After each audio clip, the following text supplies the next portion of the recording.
तो भाई तुम्हारा देख रहा है आजकल मनी हाइस्ट। हाँ स्वाद आ रहा है, लेकिन अब स्वाद आने के साथ साथ भाई को कुछ ना कुछ तो चाहिए होगा ना।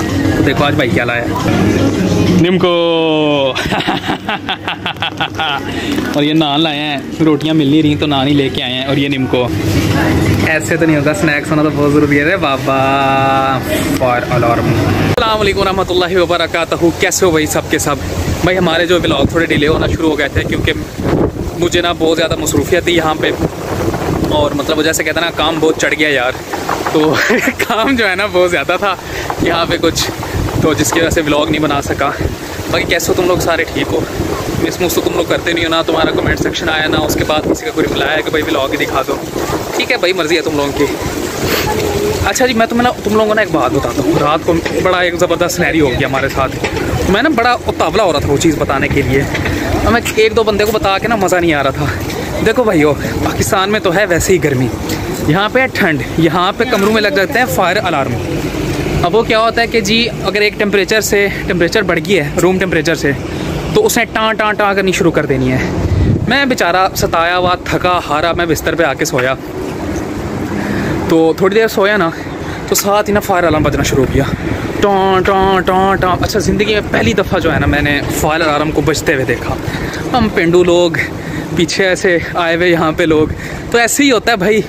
वो फायर अलार्म बजना भी मेरे लिए एक बड़ी जो है ना नेमत की थी। अच्छा तो तू ऐसे बजता है, चल समझ में आ गई। एक दफ़ा तो मैं घबरा गया सुबह। मैंने कहा ये क्या कोई यूनिवर्सिटी का टाइम तो नहीं हो गया, कोई अलार्म बजना शुरू तो नहीं हो गया। मैं देखूँ आँखें खोल के 1 घंटे की भाई की नींद थी यार, मानो 1 घंटे की नींद, और उसमें बंदा वैसे ही पागल हो जाता है। कच्ची नींद होती है ना, कच्ची नींद कहलाती है, बंदा वैसे ही पागल हो जाता है। भाई ये क्या शोर मच गया है? मैं इधर देखा, मोबाइल देखा, वहाँ पे अलार्म नहीं बज रहा था। बाद में जब नज़र पड़ी ना तो रेड ब्रम कर रहा था। अच्छा, फिर इससे भी पहले मुझे एक और ख्याल आया कि शायद हीटर मेरे कमरे में ना 2 हैं। मैंने समझा कोई हीटर जो है ना, कमरे की हीट बढ़ गई है जिसकी वजह से ना मेरे कमरे का फायर अलार्म बज गया है। तो मैं हीटर के साथ कान लगा के सुन रहा बैठ के कि शायद भाई इसमें कोई रोला हो, इससे कमरा जो है बहुत गर्म हो गया हो।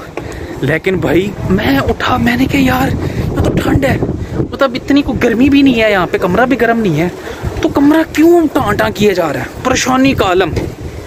बहरहाल हर चीज़ बंद करने के बाद मैंने विंडो ओपन कर दी और मैं बैठा, मैंने कहा यार अभी तक बजी जा रहा है, अब तो कमरा ठंड होनी शुरू हो गई है भाई। अब तो यहाँ पे समझ लो क्या हो गया है, वो कश्मीर नरान का गान चलना शुरू हो गया बैठ के। अच्छा खासा सोया था। किस तरह सोया था भला? सिब्बी और जैकबाबाद हो के उठा, सही नरान का गान हो गया। ठंडा माहौल, ठंडा। इस ठंड में भी ना फायर अलार्म बजी जा रहा है भाई, वो नहीं चुप हो रहा। टाँ जैसे कि आप लोगों को तो पता ही है पाकिस्तान में कुछ बीवियाँ टाँ करती रहती हैं। समझ लो कुछ ऐसे ही सिनेरियो हमारे साथ फायर अलार्म कर रहा था। बहरहाल मैंने फिर ना गूगल पे देखना शुरू किया। मैंने कहा शायद कोई होगा, बटन बंद कर देंगे तो ये बंद हो जाएगा। मैंने गूगल पे सारा का सारा चेक किया भाई कैसे बंद करते हैं, तो उधर वो बटन लिखे हुए थे भाई ऐसे कर दो बंद हो जाता है। तो मैं अपना क्या कर रहा था भला, छत पे पहुंच के मैंने स्टूल वगैरह रखे और छत को हाथ लगाया। जी चलो हाथ लग गया मेरा, तो मैं तो देखूँ बटन कोई ना हो, लेकिन शोर डाली जा रहा है वो। मैंने कहा लो भाई ये रोला तो नहीं है। मैं बाहर निकलता हूँ, रिसेप्शन पे जाता हूँ, उन्हें कहता हूँ भाई कमरे का पता नहीं कोई रोला हुआ है, आके देखो। मैं जी बाहर जैसे गया तो देखा कि बाहर जो गैलरी में लगे हुए थे उनकी भी टाँ थी। फिर मैं किचन भागा, मैंने कहा पता नहीं किचन में तो नहीं आग लग गई। मैं किचन में गया, वो भी ठंडा, लेकिन टाँ। इस टाँ ने ना अपनी ज़िंदगी की टाँ कर दी। और मैं फिर नीचे, मेरा 4th फ्लोर पे रूम है, मैं वहाँ से नीचे आप जिस गैलरी से गुजरता जा रहा हूँ तो वहाँ पे शोर। मुझे फिर बाद में पता चला, मतलब खुद से अंदाज़ा लगाया कि हो सकता है कोई बिल्डिंग में रोला हुआ है। तो मैंने कहा ये तो ख़तरनाक है, जल्दी नीचे पहुँचो। जैसे हमारे पाकिस्तान में आता है ना ज़लज़ले और कुछ भी ऐसा वैसा होता है तो बंदा फ़ौरन घर से भागा, हर चीज़ छोड़ी, भाई बिल्डिंग से बाहर निकल जाओ। अस्तगफिरुल्लाह, उस टाइम अल्लाह इंसान को याद आना शुरू हो जाता है। बस कुछ यही सिनेरियो कल आपके भाई के साथ हुआ है। मैंने कहा चलो भाई इससे पहले कि कोई आग मुझे लपेटे या कोई ऐसा वैसा सिनेरियो, भाई नीचे पहुँचो। नीचे जाता हूँ तो भाई एक लंबी कतार लोगों की खड़ी हुई है, सारे के सारे बाहर निकले हुए हैं। हर बंदा अपने तौर पर अल्लाह कर रहा था। जो बाकी लोग थे वो हर तरह से इबादतें चल रही थी उस जगह पे कि भाई हमें बचा ले, ये टाँ क्या हो रही है। अच्छा, मैं जब आ रहा था नीचे तो कुछ लोग बड़े हंस हंस के ऊपर आ रहे थे कि बिल्कुल वही लोग हैं जो हमारे हॉस्टल्स में ना पाकिस्तान में कहते यार ज़लज़ला आ रहा है, कोई बिल्डिंग नहीं डिगदी, तुसी पहुँचो बस चुप करके सो जाओ। यहाँ पे भी कुछ लोग ऐसे थे, उन्होंने कहा भाई फायर अलार्म बज रहा है तो बस ऐਵੇਂ ही मजाक में बज रहा है और कुछ भी नहीं है।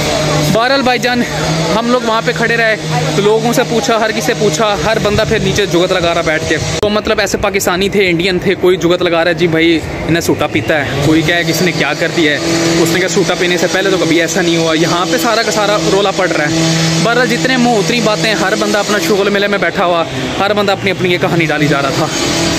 मैं भी ठंड के मारे मैं भी खड़ा हुआ, उधर देखा जो भी बंदा सो के उठा हुआ था वो बेचारे सारे के सारे ठंड में बाहर खड़े हुए, डर के मारे निकले हुए। हमने जी उनको पेट्रोल वालों को कॉल की, हॉस्टल की जो रिसेप्शन है उनको हमने कोशिश की, ट्राई की, उन्हें कॉल की। 15 मिनट बाद माशाल्लाह है, एवं हमारी पुलिस बदनाम है या हमारे लोग बदनाम है कि जी कोई मसला हो जाए तो हमारे लोग टाइम पे नहीं पहुंचते, साहब झूठ बोलते हैं सारे के सारे। यहाँ पे भी जो है ना सारे के सारे ऐसे लोग हैं, यहाँ पे भी ना कोई बंदा टाइम से नहीं पहुँचता। को 15 मिनट नीचे खड़ने के बाद वो आ गया भाई साहब, कोई खातून साहब आ गई, भाई साहब तो नहीं थे। वो गाड़ी में बिल्कुल आराम से हंसती मुस्कुराती लहलहाती चमचमाती और अदाएँ दिखाती, ये बालों को करती। एक दफ़ा तो मुझे वो शाहरुख खान वाला जो है ना वो सीन याद आ गया, वो जो मूवी थी कौन सी थी यार, हाँ याद आ गई, मैं हूँ ना, जिसमें वो कहते हैं तुमसे मिल के दिल का है जो हाल क्या कहें। बस वो खातून भी कुछ ना ऐसे आई, बड़े प्यार से नाजुक कलाइयों से ऐसे उसने दरवाज़ा खोला और उसके ऊपर एक वो सर्कट सा लगा हुआ था, यूँ अपने नरमो गुदगुदाज हाथों से उसने उस सर्कट को अप्रोच किया, खोला और 2 से 3 बटन उसने बंद किए और बिल्कुल खामोशी छा गई। उस खातून को भी देख के ना कम से कम आधे लोग वैसे खामोशी खड़े। वो आई, वो अपनी गाड़ी में बैठी और चली गई। सारे के सारे जी हा हा हू करके सारे के सारे पहुंच गए। अब मैं बैठा सोच रहा था भाई ये हुआ क्या है, किस चीज़ की जो है ना ये सज़ा मिली है। ये जो इसने में 1 घंटे के अंदर फायर अलार्म ने आग लगा दी और सब के सब बाहर निकल आए, किसी को कोई पता नहीं उसके साथ क्या हो रहा है। कुछ लोग इंजॉय कर रहे हैं, कुछ लोग खड़े हैं बस मौज मस्ती कर रहे हैं। तो भाई कंक्लूजन चीज़ों का ये है, कुछ इस किस्म का है। 2 चीज़ें पता चल गई, अलार्म कभी भी खुद से बच सकता है क्योंकि अलार्म को भी गर्मी चढ़ सकती है, ठंडा माहौल है ना, उसे भी गर्मी चढ़ सकती है, ठीक है, और वो भी बच सकता है। या हो सकता है कि वो अलार्म को जो है वो छींक आ गई हो जिसकी वजह से चलना शुरू हो गया है, या हो सकता है कि अलार्म की जो बीवी हो वो उसको डिस्टर्ब कर सकती है उस जगह पे आके, तो वो उस वजह से चीख सकता है। तो काफ़ी सारी चीज़ें हैं जो अलार्म के साथ हो सकती हैं। और वो एक कमरे का नहीं, उसने पूरी बिल्डिंग को हिला के रख दिया। इसका मतलब है इंतहाई ज़िद हुआ वो इस चीज़ के ऊपर। तो बहरहाल भाइयों, जब भी आपका फायर अलार्म बजे सुकून से तमीज़ से उठना है, जाना है नीचे, बल्कि जाना भी नहीं है, सोए रहो चुप करके। हाँ आवाज़ याद होती है, फिर नीचे जाओ, आराम से खाना शाना खाओ, वापस आ जाओ, लम्हे पैके सो जाओ। तो असी सोन लगे हैं। आज लैक्चर लैचट है, तो टाटा बाय बाय, अल्लाह हाफिज़, गुड नाइट।